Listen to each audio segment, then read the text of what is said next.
식사 맛있게 하셨습니까? 예, 오늘도 참 맛있었습니다.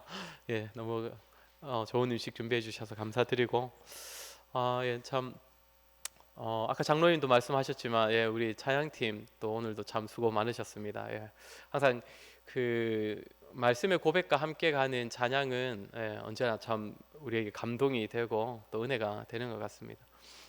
늘 수고해 주시는 분들을 위해서 아까 장로님도 말씀하셨지만 기도해 주시기를 부탁드립니다. 아마 자연팀도 굉장히 많이 교회에 뭐 어떤 자리든 섬기는 게 쉽지 않지 않습니까? 꾸준히 섬긴다는 거. 그래서 우리 교회 위에 섬기는 모든 자리를 우리가 기억하면서 감사히 여기고 또 위에서 기도할 줄 알아야 할 것 같습니다. 웨스트민스터 신앙고백서 우리 계속해서 함께 배우는 시간을 가지도록 하겠습니다.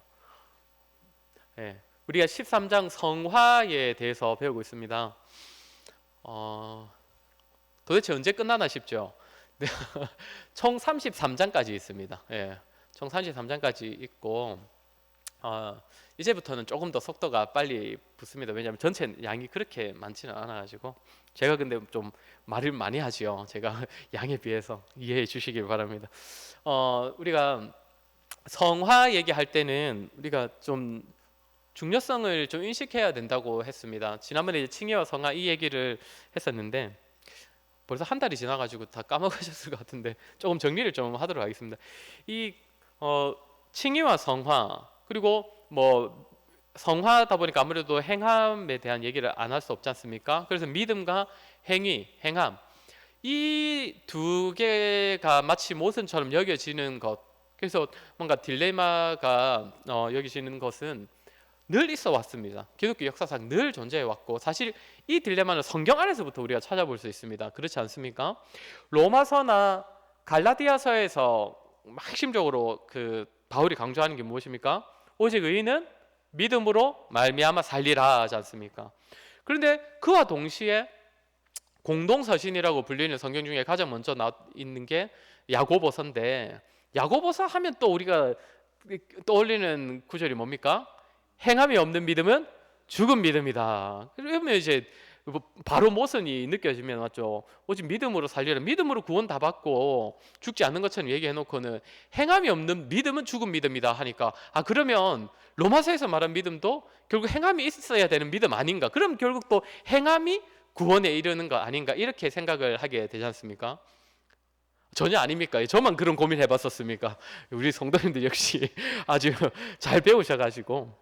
그런데 우리가 이제 야고보서와 로마서 성경을 읽을 때는 그런 부분을 읽을 때는 문맥을 좀 고려를 해봐야 됩니다. 야고보서 같은 경우에 행함이 없는 믿음은 죽은 믿음이다 할 때 그 얘기는 무엇을 설명하다가 나온 말일까요? 행함을 얘기하다가 행함을 강조하다가 나온 말일까요? 아닙니다. 믿음을 얘기하려고 했습니다. 야고보는 믿음을 강조하기 위해서 그러면 이제 우리가 구원받는 믿음 하나님께서 우리에게 주시는 믿음 어떤 믿음이냐를 강조하고 싶어서 얘기하다 보니까 하나님께서 우리에게 주시는 믿음은 행함을 낳는 믿음이다 이 얘기를 하고 싶었던 겁니다. 그래서 예를 드는 사람이 누굽니까? 아브라함입니다. 아브라함이 자기의 아들을 하나님께 바친 그걸 예를 들면서 그 정도의 행함까지도 이룰 수 있는 믿음이 하나님께서 우리에게 주시는 믿음이다. 그런데 그런 행함도 없으면서 그냥 나는 믿었으니 구원을 받는다라는 식으로 가볍게 말하지 마라. 그러면서 이제 그 행함을 전혀 신경 쓰지 않는 사람들한테 이제 일침을 가하는 것이죠. 그러면 이제 로마서는 어떤 거겠습니까? 로마서와 갈라디아서를 예를 들겠습니다. 갈라디아서 때 이제 설교를 우리가 들었던 기억을 떠올려 보시면 그때 이제 거짓 교사들이 갈라디아 성도들을 계속해서 유혹한다는 얘기를 했었는데 기억하실지 모르겠습니다. 그래서 그 사람들이 어떤 말로 그 미혹한다 했습니까? 그 거짓 교사들은 유대교를 반쯤 섞어 놓는다 했습니다. 유대인들이 그 사람들이 지키는 그 율법 그리고 할례 이런 것들도 그러니까 예수님을 믿는 믿음으로 구원을 받는 것도 맞지만 그와 동시에 우리가 율법도 지켜야 돼. 할례도 받아야 해. 그렇게 복음에 하나 더 섞어 놓는 그걸 얘기하지 않습니까? 그러니까 그러다 보니까 행함, 의식, 제사 뭐 이런 것들을 다시 강조하게 되니까 그런데 또 일침을 가하기 위해서 바울이 무슨 얘기를 하는 겁니까? 오직 믿음으로, 오직 믿음으로 우리가 의에 이른다. 오직 의인은 믿음으로 살게 된다. 이 얘기를 하는 겁니다. 그래서 이 성경을 볼 때는 항상 이제 문맥 또 배경 이런 것들을 가지고 좀 이해를 해야 됩니다. 칭의와 성화, 지난번에도 말씀드렸지만 이거는 항상 문제가 되어 왔고 지금도 문제가 되고 있습니다. 제가 지난번에 예를 들었는지 모르겠는데 세관점 학파라는 학파가 나왔습니다. 이게 예전부터 비슷한 주장을 하는 사람들은 있어는 왔는데 이제 이 이름이 세관점 학파라고 만들어진 거는 그렇게 오래되지 않았습니다. 근데 이 사람들 중에서는 이제 우리가 사실 뭐 조금 들어본 이름을 가진 사람들도, 유명한 사람들도 있습니다. 이 사람들이 얘기하는 건 무엇이냐면 우리가 생각할 땐 그거지 않습니까? 유대인들의 행함을 강조했고 이제 성도들은 믿음을 강조했다. 그랬는데 이 세감자 학파들은 뭘 주장하냐면 아니다. 유대인들도 믿음으로 구원받는 거 알았다. 유대인들도 믿음으로 구원받고 그 당시 성도들도 믿음으로 구원받는 거였다. 근데 그 둘 차이가 무엇이냐면 믿음으로 그러니까 구원받는 백성 안으로 들어오는 거는 둘 다 믿음으로 들어온 게 맞는데 그 안에서 버티기 위해서 필요한 게 무엇이냐면 행함이라는 겁니다. 안 그러면 탈락된다는 거죠. 그래서 유대인도 그리고 그 당시 초대교회 성도들도 다 믿음으로 결국 이 안에 들어왔는데 우리가 이제 따르고 믿는 우리가 따르는 그 바울이라든지 초대교회 성도라고 하는 사람들은 그 안에 잘 버티고 있었고 행함까지도 잘 해가지고 그런데 유대인들은 그 안에서 잘 못 버텼다는 겁니다. 그 안에서. 그래서 이런 것들을 계속 얘기하다 보면 아무튼 좀 칭의와 성화에 대해서 계속적으로 우리가 제대로 알지 못하면 계속적으로 미혹을 받는 일들이 생기게 됩니다. 그래서 오늘 또 마지막으로 아마 성화에 대해서 얘기하게 될 건데 다시 한번 우리가 잘 알았다 하더라도 한번 확인하는 시간 마지막으로 가지도록 하겠습니다. 지난번에도 칭의와 성화에 대해서 비교하며 한번 말씀을 드렸습니다. 칭의는 뭐라고 했습니까?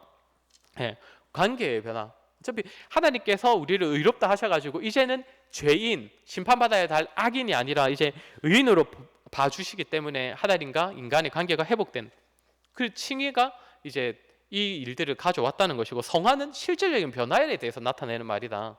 이 얘기를 했습니다. 그리고 칭의는 우리 안에서 절대 시작될 수 있는 게 아니고 그래서 칭의는 의로움은 들어와야 된다. 그래서 예수님으로부터 전가되는 것이고 성화는 물론 성화의 시작도 따지고 보면 우리 하나님의 은혜입니다. 성화의 시작은 맞지만 그래도 우리가 성화라고 정의하는 그 내용은 우리가 실제로 살아가는 겁니다. 실제로 살아가고 마음을 달리 품어가고 그렇게 행동을 달리 하는 그것을 말합니다. 그리고 칭의는 법정적인 행위라고 했습니다. 우리가 딱히 우리를 보았을 때 달라지는 건 아무것도 없습니다. 칭의는 그냥 하나님께서 선언해 주시는 겁니다. 의롭다고. 그런데 성화는 뭐라고 했습니까? 성화는 실제로 우리 안에서 찾아볼 수 있는 결과라고 했습니다.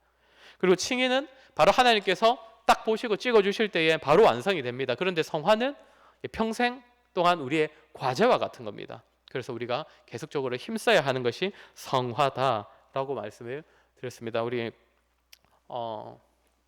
지난주에 보았던 부분인 지난주 아닙니다. 지난달입니다. 예, 지난달에 보았던 부분인데 한번 간단하게 보고 넘어가겠습니다. 우리 계속 얘기하지만 성화는 실제적인 겁니다. 예, 실제로 또 인격적으로 성화가 이루어진다. 지난번에 그 얘기하면서 바울 이야기를 했었는데 바울이 맞죠?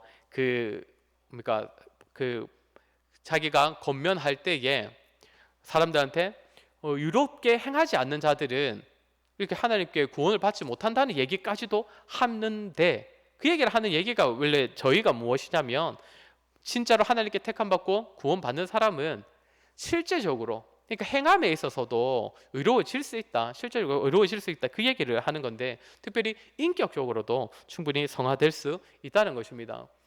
그리고 또 하나 우리가 강조했던 게 무엇이냐면 성화도 말씀과 성령으로 인하여서 가능하다.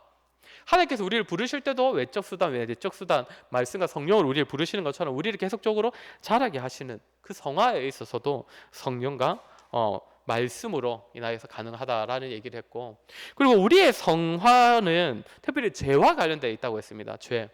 죄가 우리를 타락하게 했고 우리를 하나님 앞에서 거룩하게 살지 못하도록 만들기 때문에 그 죄의 문제가 결국에는 해결되어야 우리의 거룩함이 시작될 수 있는데 그것이 어디로부터 말미암느냐면 그리스도의 죽음과 부활 그러니까 예수님의 우리의 제사함과 우리를 의롭게 하심에서 시작이 된다는 것입니다. 그래하여서 무엇이 이루어집니까? 예. 이제는 죄가 우리를 이제 속박하는 그 힘들이 이제 약해지고, 권세가 아예 깨어졌기 때문에 약해지고, 그래서 우리가 이제 죄를 따르려고 하는 그런 마음들이 이제 점점 약해지는 것이고, 그래서 예, 어떻게 합니까? 점차 활기와 능력을 얻어 진정으로 거룩한 삶을 살아가야 된다. 점점 그 거룩한 삶을 살기가 쉬워진다는 겁니다. 처음에는 한평생을 죄인으로서 살아가던 사람이 갑자기 180도 다른 삶을 살아가기가 쉽겠습니까? 그렇지 않지 않습니까?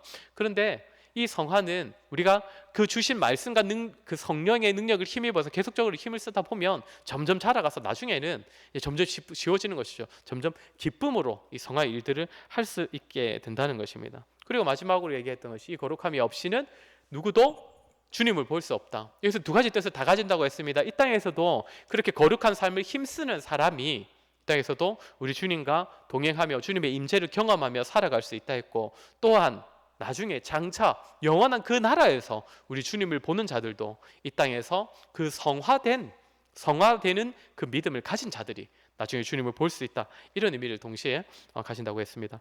이제는 이제 13장 2항에 대해서 우리 한번 살피도록 하겠습니다. 13장 2항의 내용을 우리 주보를 보셔도 좋고 앞에 화면을 보셔도 좋고 우리 한번 같이 읽어보도록 하겠습니다. 읽겠습니다. 시작.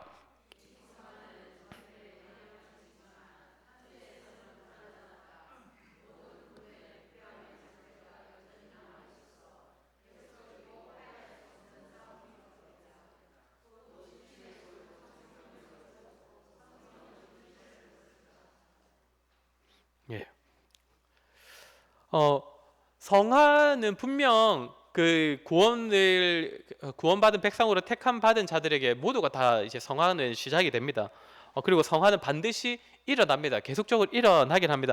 다만 아쉬운 것은 무엇이냐면 아직은 불완전하다는 겁니다. 뭐라고 합니까? 부패함의 잔재가 여전히 남아 있다. 잔재가 여전히 남아 있어서 우리가 분명 성화될 수 있다고 했는데 막상 나를 돌아보면 지금 그것이 마치 불가능한 것처럼 보이기도 하는 겁니다. 자, 우리 말씀 한번 같이 읽어보겠습니다. 로마서 7장 18절 말씀입니다.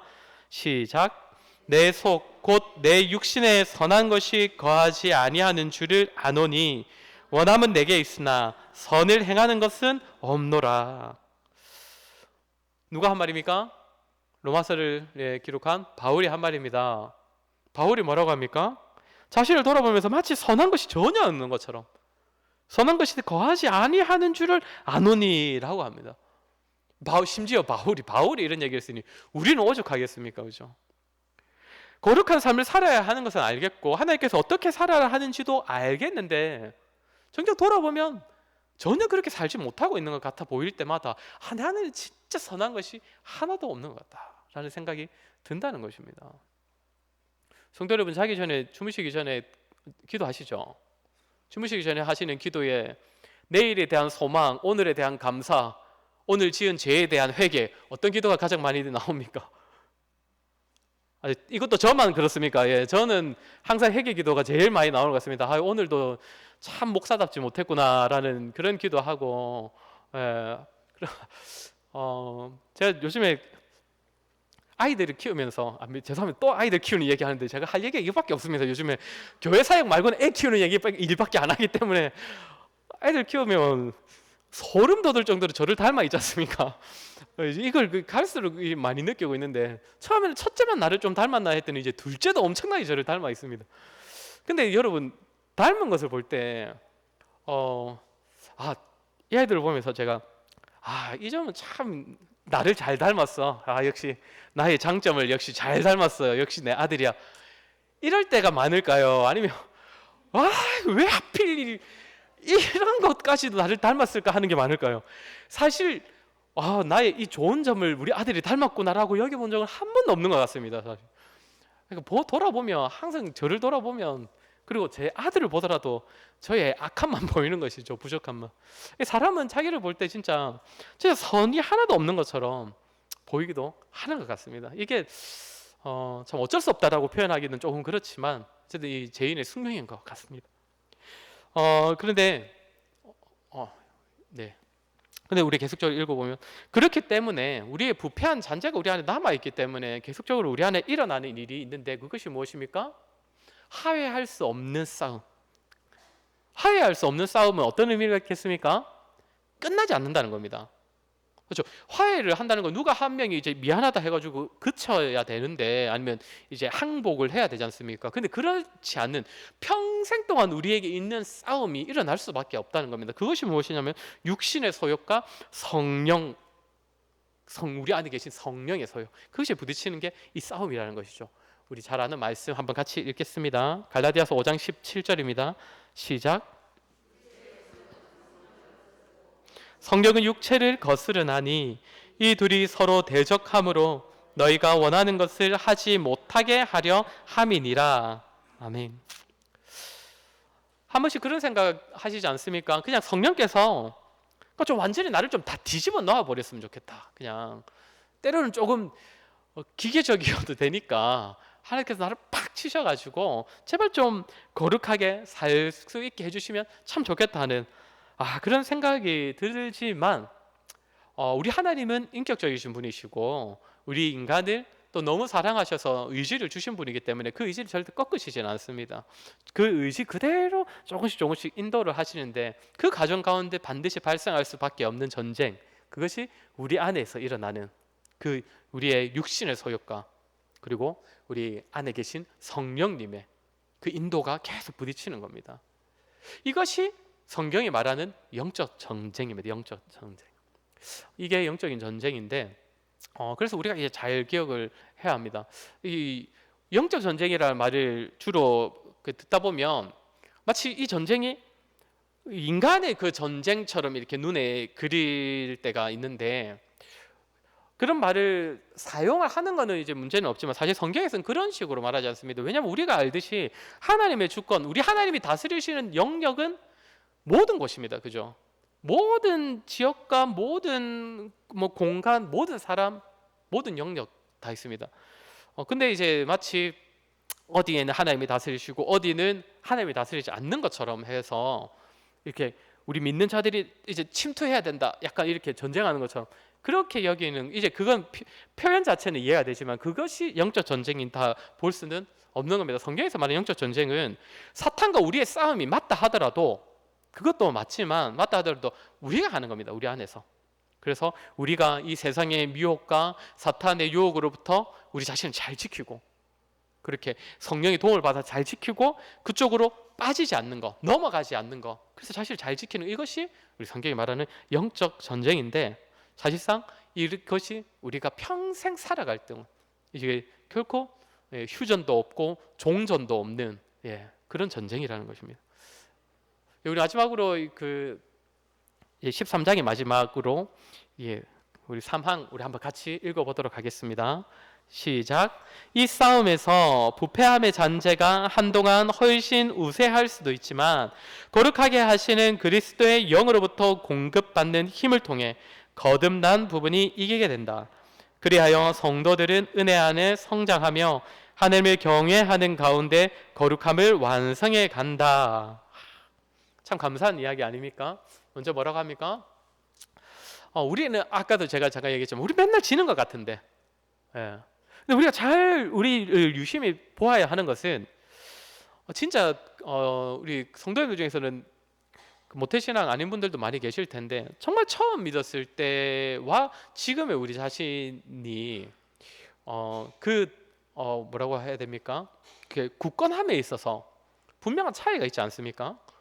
그때는 나를 참 많이 유혹했던 그 요소들이 지금은 전혀 나를 유혹하지 못하는 요소가 된 것도 있을 것이고 그때는 맞죠, 우리한테 힘들었던 문제들이 지금 생각해보면 정말 아무 문제가 아닌 또다시 그런 문제가 지금은 다가오면 전혀 문제가 아닐 것 같은 문제 많이 있습니다. 그걸 보면 우리는 분명 자랐습니다. 우리는 분명 성화가 되어가고 있습니다. 그렇지 않습니까? 그래서 뭐라고 하냐면 성경은 결국에는 거듭난 부분이 이기게 된다. 이기게 된다는 것이죠. 빌립보서 1장 6절 말씀, 자, 우리가 어떻게 이길 수 있느냐 같이 읽겠습니다. 시작. 너희 안에서 착한 일을 시작하신 이가 그리스도 예수의 날까지 이루실 줄을 우리는 확신하노라. 아멘. 우리 안에 착한 일을 시작하신 분이 우리 하나님께서 우리가 그리스도 예수의 날까지, 그날 예수께서 다시 오시는 그 날까지 계속적으로 우리 안에서 그 일들을 이루어 가실 거다. 물론 완성은 예수님께서 다시 오시는 그날에 딱 정점을 찍고 이제 완성이 되겠지만 그 전까지도 계속적으로 우리는 자라서 지는 부분보다 이기는 부분들이 점점 더 많아질 것입니다. 우리는 물론 사람마다 어느 정도의 차이는 있겠지만 그것은 다른 사람하고 비교할 문제는 아닙니다. 성화는 자기 안에서 비교해야 됩니다. 과거의 자신과 지금의 자신을 비교할 문제지, 다른 사람은 저렇게 사는데 나는 뭐야 라고 할 게 성화는 아니란 겁니다. 하지만 반드시 잘하고 반드시 승리하게 된다는 것. 자, 이 사실을 아는 성도들이 결국 마지막에 우리 성도들은 어떻게 살아야 하느냐라고 하는 부분, 우리 말씀 같이 한번 읽겠습니다. 고린도후서 7장 1절 같이 읽겠습니다. 시작. 두려워하는 가운데서 거룩함을 온전히 이루어 육과 영의 온갖 더러운 것에서 자신을 깨끗하게 하자.